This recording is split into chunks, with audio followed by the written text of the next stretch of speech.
The Tiger tank is one of the most iconic armored vehicles of World War II, often remembered for its powerful gun and thick armor.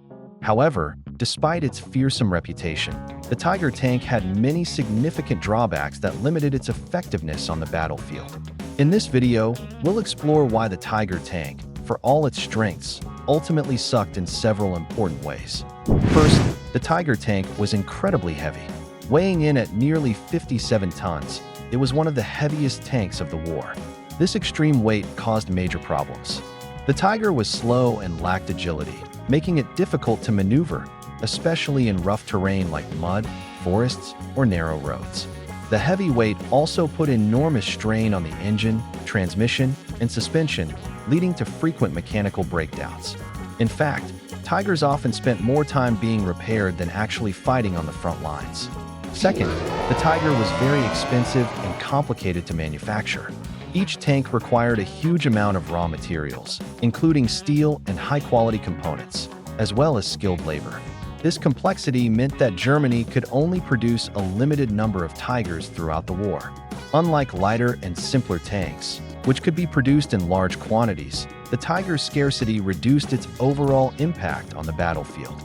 A few Tigers could not change the tide of war when faced with overwhelming Allied numbers. Third, the Tiger's fuel consumption was extremely high. It needed a lot of fuel to move its massive frame, which became a critical problem for Germany, especially in the later stages of the war when fuel supplies were scarce.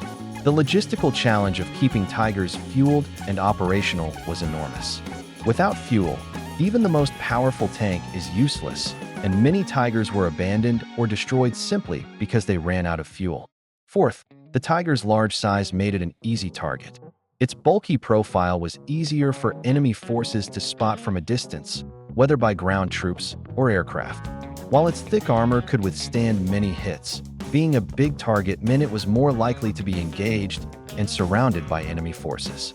Additionally, its slow speed made it vulnerable to faster, more maneuverable Allied tanks and anti-tank weapons that could flank or outmaneuver it.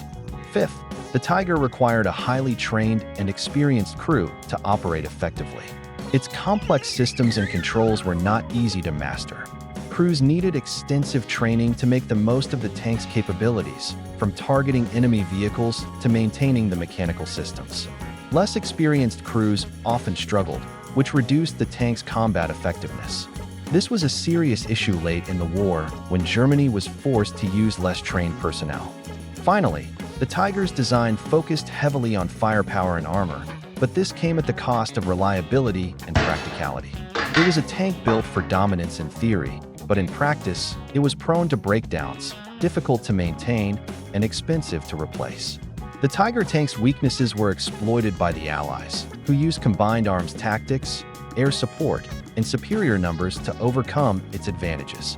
In conclusion, the Tiger tank, despite its legendary status, had many flaws that limited its success.